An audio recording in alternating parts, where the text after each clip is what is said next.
AQ code চ্যানেলে আপনাদের স্বাগতম। আজকের ব্যক্তিত্ব জ্যাক মা। চলুন শুরু করা যাক। জীবনে অনেক উপরে উঠতে হলে 25 বছর থেকেই শুরু করুন।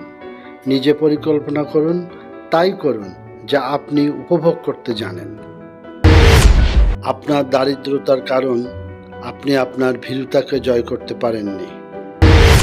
আপনি গরিব কারণ আপনি আপনার সর্বোচ্চ ক্ষমতা ব্যবহার করতে পারেননি। আপনি দরিদ্র, তাই সবাই আফসোস করবে, কিন্তু কেউ আপনাকে সচ্ছল বানিয়ে দেবে না। যখন আপনার বাবা মায়ের চিকিৎসা ব্যয় আপনি মেটাতে পারবেন না, কেউ আপনাকে তা দিবেন না। আপনি নিজের 35 বছর বয়সেও যখন কোনো উন্নতি করতে পারবেন না, সবাই আপনাকে উপহাস টিটকিরি করবে, কিন্তু কেউ আপনাকে হাত ধরে এগিয়ে নিয়ে যাবে না।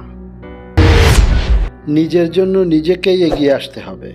চিন্তা করতে হবে, ভাবনার সাথে প্রায়োগিক বাস্তবতার সন্নিবেশন ঘটাতে হবে। তুমি যদি হাল ছেড়ে না দাও, তবে এখনও তোমার সুযোগ আছে। হাল ছেড়ে দেওয়াটাই সবচেয়ে বড় ব্যর্থতা।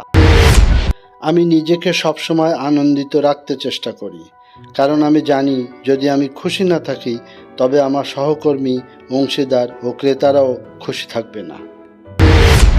পশ্চাৎধাবন যতই কঠিন হোক না কেন, সবসময় তোমার সেই স্বপ্নই থাকা উচিত যা তুমি প্রথম দিন দেখেছিলে। এটা তোমাকে উদ্বুদ্ধ রাখবে এবং যে কোনো দুশ্চিন্তা থেকে উদ্ধার করবে।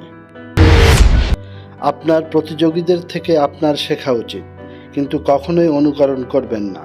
কপি করেছেন তো মরেছেন। আমি কাজ করতে এ পৃথিবীতে আসিনি, আমি পৃথিবীটা উপভোগ করতে আসতে চেয়েছিলাম। আমি আমার অফিসে মরতে চাই না, আমি কোনো সাগর সৈকতে মরতে চাই।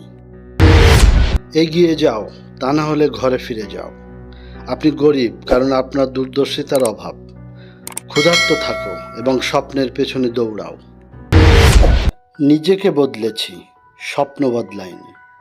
আমার চাকরি হচ্ছে আরও বেশি লোকদের চাকরি পাইয়ে দেয়া। যখন আমাদের টাকা থাকে তখন আমরা ভুল করতে শুরু করি। আমাদের কখনোই 20 বছরের প্রোগ্রাম 2 বছরে শেষ করা উচিত নয়। পৃথিবীর নতুন নেতৃত্ব দরকার, আর নতুন নেতৃত্ব হচ্ছে একত্রে কাজ করা। আমি সকলের পছন্দের ব্যক্তি নয়, বরং সকলের সম্মানের ব্যক্তি হতে চাই।